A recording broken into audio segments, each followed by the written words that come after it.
En el año de 1882, a 12 años del final del siglo XIX, el ingeniero alemán Gottlieb Daimler construye un motor de combustión interna movido por gasolina.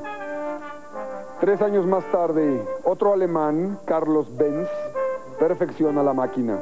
Ambos, Daimler y Benz, deciden montar el motor en un carruaje y crear así el primer transporte motorizado.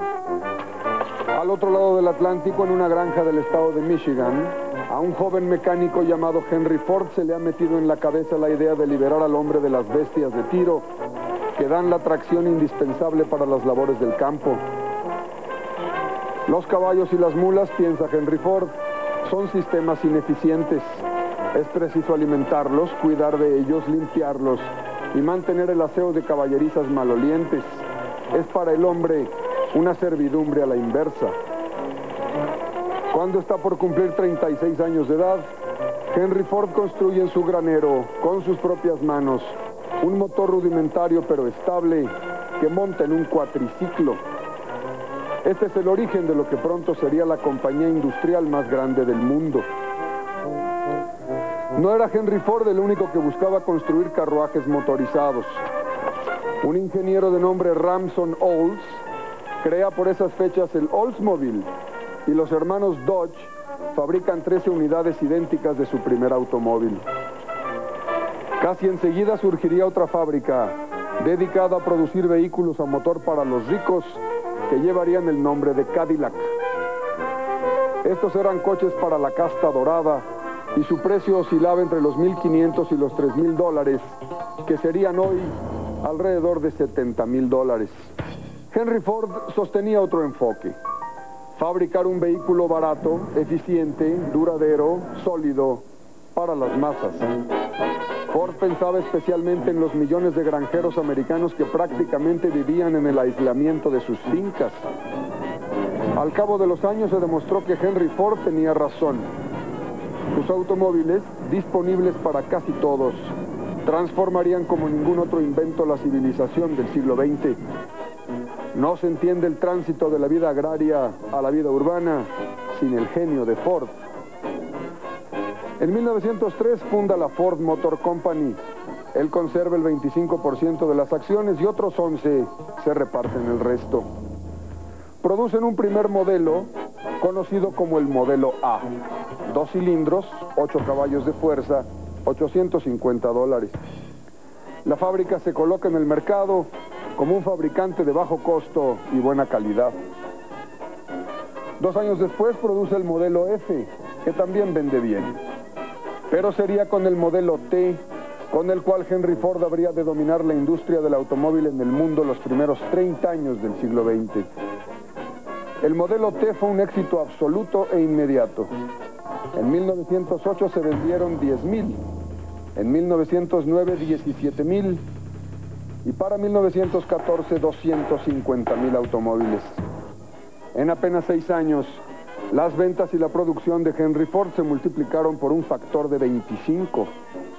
La clave de todo fue la producción en serie. Se cuenta que Henry Ford visitó en alguna ocasión uno de los rastros y empacadoras de carne en el área de Detroit. Observó el procedimiento para destazar las reses. El animal se parte por la mitad, en canales, luego en secciones, más tarde en filetes.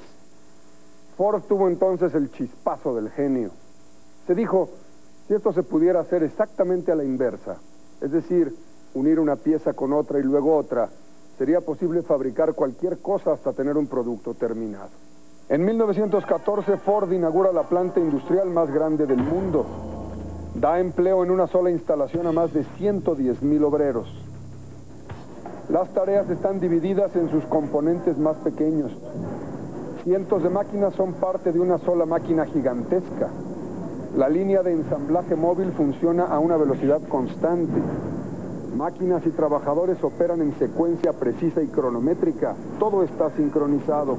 La línea no se detiene nunca. El ritmo es implacable y el esfuerzo del obrero no es menos que brutal. Las condiciones de explotación son de tal manera abrumadoras que llevan a Charlie Chaplin a denunciarlas en la famosa película Tiempos Modernos, en la cual el hombre aparece como un engrane más de la máquina omnipotente que todo lo devora.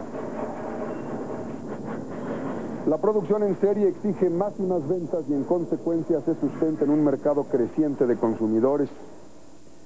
En 1914 Henry Ford revoluciona los mercados laborales de los Estados Unidos al pagar a sus empleados $5 por día. En un parpadeo ha incrementado en casi al triple el salario promedio y además redujo de 9 a 8 horas la jornada laboral.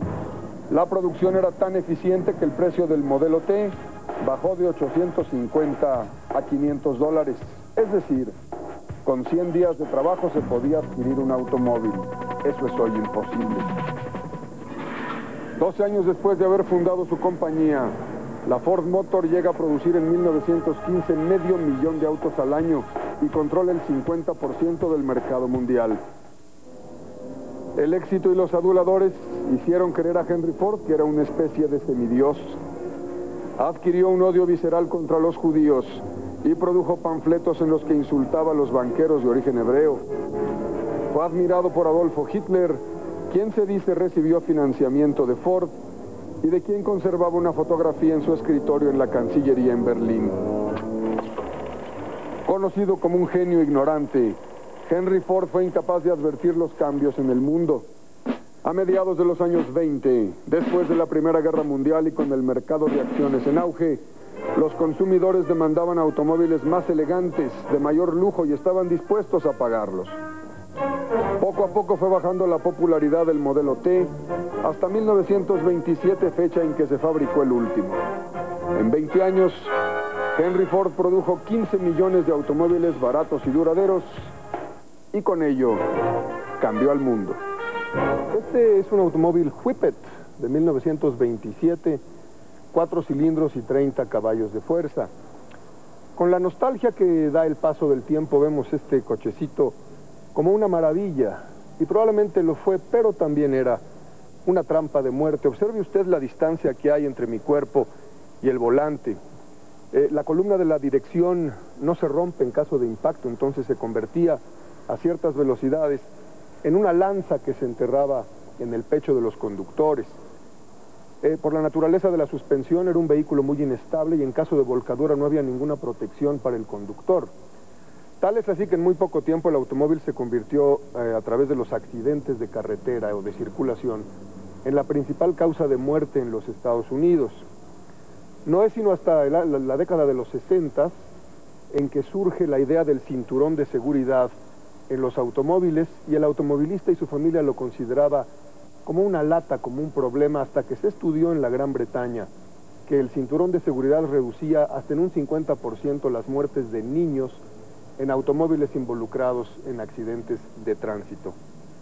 El diseño actual de los automóviles, prácticamente todo redondeado, todas las partes redondeadas, ha hecho muy difícil distinguir un automóvil de otro, pero es por razones de seguridad. Imagine usted un choque con estos ángulos, con estos cristales que se pueden enterrar en los ojos, el volante que se puede enterrar en el pecho o romper el cuello. En fin, este es de 1927 y el automóvil ha cumplido casi un siglo. Todo ha sido variaciones sobre el mismo tema y la música la escribió Henry Ford.